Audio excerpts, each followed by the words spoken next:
Hello students, JEE advance 2018 का question discuss करते हैं। A ball is projected from the ground at an angle of 45 degree with horizontal surface. देखिए, एक ball को ground से project किया जा रहा है। किस स्पीड से ये तो नहीं दिया है, ग्राउंड से प्रोजेक्ट किया गया है। मान लीजिए स्पीड u, लेकिन एंगल ऑफ प्रोजेक्शन दिया हुआ है कितना, 45। It reaches a maximum height of 120 metre and returns to the ground. करा कि ये पार्टिकल बॉल गया, मैक्सिमम हाइट यहाँ दे दिया है कितना, 120 मीटर मैक्सिमम हाइट, और फिर वापस ग्राउंड पर लौट आया। Upon hitting the ground for first time it lose half of its kinetic energy. अब देखिए, यहाँ अगर u स्पीड से चला है तो यहाँ तो इसका स्पीड u ही रहेगा, u स्पीड से ही टकराएगा। तो अब यहाँ से कुछ काइनेटिक एनर्जी आधा लॉस हो गया, तो यहाँ से मान लिए v स्पीड से ये दोबारा शुरू किया। It lose half of its kinetic energy immediately after the bounce the velocity of ball makes an angle 30 degree with horizontal surface. अब ये भी जो हम लिखे हैं यहाँ, भी यू में रिलेशन अभी लिखते हैं हम लोग, ये एंगल भी दे दिया कितना डिग्री, 30 डिग्री। और भी और यू में रिलेशन देखिए, किस काइनेटिक एनर्जी से टकराया, तो हाफ एम यू स्क्वायर से टकराया। अब कह रहा कि आधा लॉस हो गया, तो इस काइनेटिक एनर्जी का आधा ही बचा बॉल के पास। और अब कितना है कोलिजन के बाद, तो v स्पीड से अगर चला और एंगल 30 डिग्री दिया ही है, तो काइनेटिक एनर्जी बचा हाफ एम v स्क्वायर। अब देखिए, हाफ एम तो कैंसिल हो जाएगा और v इक्वल्स आ गया यहाँ से u by root to.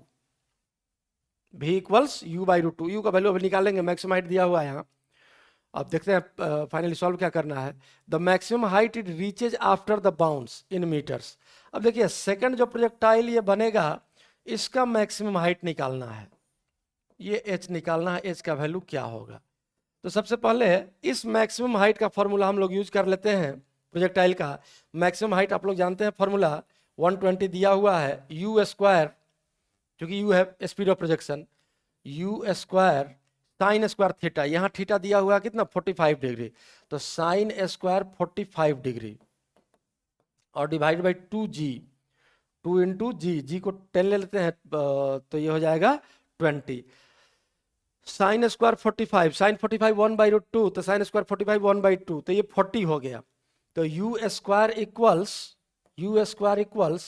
120 into 40। Sine square 45 का वैल्यू पुट कर दिए 1 बाई टू, तो 20 इंटू टू 40 हो गया, और इंटू 120, यू स्क्वायर निकल गया। अब जब यू स्क्वायर निकल गया तो u का वैल्यू यहां से कितना आ जाएगा, u इक्वल्स, देखिए ये तो आ गया आपका, इस जीरो को अगर यहां रख लें तो ये 400 का रूट 20 और रूट 12 बचा, 20 रूट 12 u, और v का वैल्यू क्या है, u बाई रूट टू। अब यहां से अगर v का वैल्यू हम लोग लिख लें तो v इक्वल्स आ जाएगा u by root two, 20 root 12, root 12 को 6 इंटू टू लिख सकते हैं, क्योंकि रूट टू से डिवाइड हो रहा है, u बाई रूट टू, तो रूट टू से डिवाइड कर दिया, ये रूट टू कैंसिल हो गया, और ये आ गया आपका v का वैल्यू 20 रूट 6। अब हम लोगों को मैक्सिमम हाइट निकालना है ये, और एंगल ऑफ प्रोजेक्शन दे दिया है कितना, 30 डिग्री, तो इस h का वैल्यू फाइनली हो जाएगा u स्क्वायर, यही स्पीड ऑफ प्रोजेक्शन, v का वैल्यू यही u स्क्वायर होता है स्पीड ऑफ प्रोजेक्शन। तो 20 का स्क्वायर हो गया 400 इंटू 6, और साइन स्क्वायर थीटा, तो साइन 30 का स्क्वायर, साइन स्क्वायर 30 हो जाएगा आपका 1/4, साइन 30 1/2, और स्क्वायर किए तो 1/4, और डिवाइड बाई 2g, ये आ गया आपका 20। तो देखिए, ये 4 से 400 कैंसिल हो गया 100 टाइम्स, और 20 से 100 कैंसिल हो जाएगा 5 टाइम्स, तो 5 इंटू 6, मैक्सिमम हाइट का वैल्यू आ गया आपका 30 मीटर। यही आपका आंसर हो जाएगा, मीटर यूनिट तो दिया ही है, यही आंसर लिखना है, ये 30 हो गया आपका आंसर, और यही इस क्वेश्चन का सॉल्यूशन है।